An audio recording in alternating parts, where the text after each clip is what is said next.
Thank you, Claudia, for inviting me in this important convention. Although very high scientific level. Well, this location. Thank you. It is an honor for me introduce the professor into Widhalm, a big researcher, official about this epidemic in pediatric age. Sorry for my English. Maybe, Kurt, my friend, my English is similar to my Italian. Poco. Please, Kurt. Thank you very much, Professor Martino. Thank you very much, Claudia. I'm really very much excited to be here from two reasons. One reason is to be present in a meeting of which has been organized by Claudia Stefanuti. And the other reason is I giving the first time in my life a lecture in a harbor. And because I'm a sailor, I'm also president of a big sailing club in Austria. So I love to go for sailing, but perhaps we could do that afterwards at another time. Thank you very much for this really nice invitation. I will give you a short overview about pediatric aspects of hyperlipidemia and familial hypercholesterolemia. You know, everybody, this picture is a young patient with homozygous form, and these patients have symptoms, so they are easy to be diagnosed if you know that xanthomas are associated with cholesterol. I will go back briefly with the history, because it's amazing that the history is a long time ago. It has been 130 years ago that the first case has been described with an 11-year-old girl who had xanthoma endocardi. And you have to imagine the doctors were able at that time, without any ultrasound, without any CT, without any MRT, to make this diagnosis, and also make the diagnosis before death of a stenosis of the aorta, and also the stenosis of the coronary arteries. The sister had also problems and had also tendon xanthomas on the knees. For the first time in 1914, it's more than 100 years ago, it has been described that these xanthomas are associated with elevated cholesterol. The first description was done in 1914 by Hösli in Germany, and you see the patient with these big xanthomas.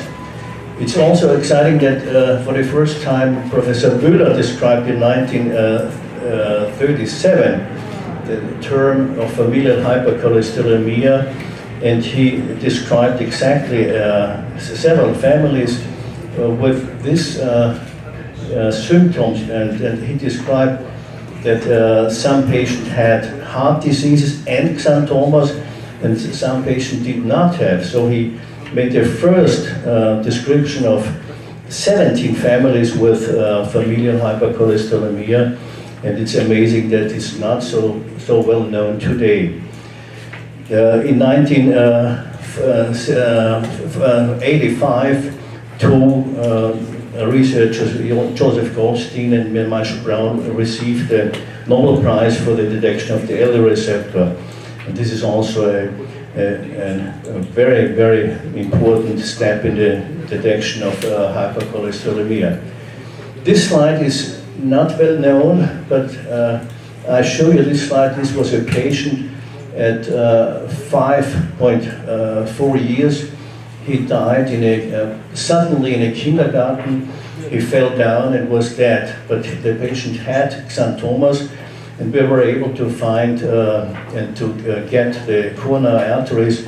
And you see here that the coronary arteries are completely occluded. It's not really you cannot really imagine that this child could survive with these coronary arteries. But he had a very severe form of homozygous familial hypercholesterolemia. Just to give a short overview of the last time when we were able to make the first diagnosis of a homozygous patient at the age of 12 years in 75. And this patient has been treated first by plasmapheresis and then by LDL apheresis until the age of 36 years. And he died during a tennis match. He was very active, he was a good sportsman. He lived without any problems, although he had his weekly LDL apheresis. Here you can see the life course.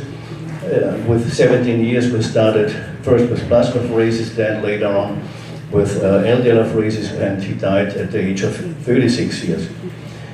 The question is, what is the life expectancy since we had the LDL apheresis? And here you can see from the literature, Thompson described in 1989 that the age expectancy was 23 years, and later on it has been described in South Africa that the life expectancy was 33 years, so the life expectancy increased dramatically through the introduction of LDL apheresis. How to diagnose familial hypercholesterolemia in children? It's not easy to do that. Everybody of you know the mechanism and the LDL receptor defect, but it's not quite clear which cut-off level should be used for the pediatric age group. There are some criteria describing the cut-off level of 155, but the other way is to make the molecular diagnosis of the genes. This is an important slide showing you that FH is the main of those diseases which are called rare diseases in children, and there are many other diseases, cystic fibrosis and so on, but the fact is that most of these patients are not really diagnosed and are not really treated. What is the reason for that? The reason is, and this is the menu how to make the diagnosis according to the Dutch LIPID clinic network. Most of you are aware with that. There are different criteria. The family history is very important, but also the age is important, and also the LDL cholesterol concentrations. There's a big discussion how high should be the LDL cholesterol concentration in order to go further in the diagnostic of FH. You see the family history is important. The LDL level of 190 on 2 successive occasions is important, but also you should have DNA diagnosis, and that is not easy to be done. What are the general levels or ranges for lipids and lipoproteins in children? You should be aware. The acceptable level, according to the American guidelines for children all over the ages, is 170 milligrams, and the borderline high levels are between 170 and 200. All the levels higher than 200 should be considered as being suspected for FH or other polygenetic diseases. LDL cholesterol, the cutoff level is 130. You know, all the testing is possible. We know about the LDL receptor gene, which is causing FH. I don't want to go in details, but this is an important slide because we have 2 methods to make the diagnosis of FH in children. One is on the clinical way and one is on the mutation way. And you know that we have different mutations. The LDL receptor mutation, ApoB mutation, PCSK9 mutation and the ARP mutation. However, 10 to 15% or another still is more of the patients who meet clearly the clinical criteria will not have a detectable mutation. Here you see a slide from a study from Italy. Very interesting, they had two cohorts of patients, of children, one with clear diagnosis on the clinical way and one with a diagnosis on the genetic way.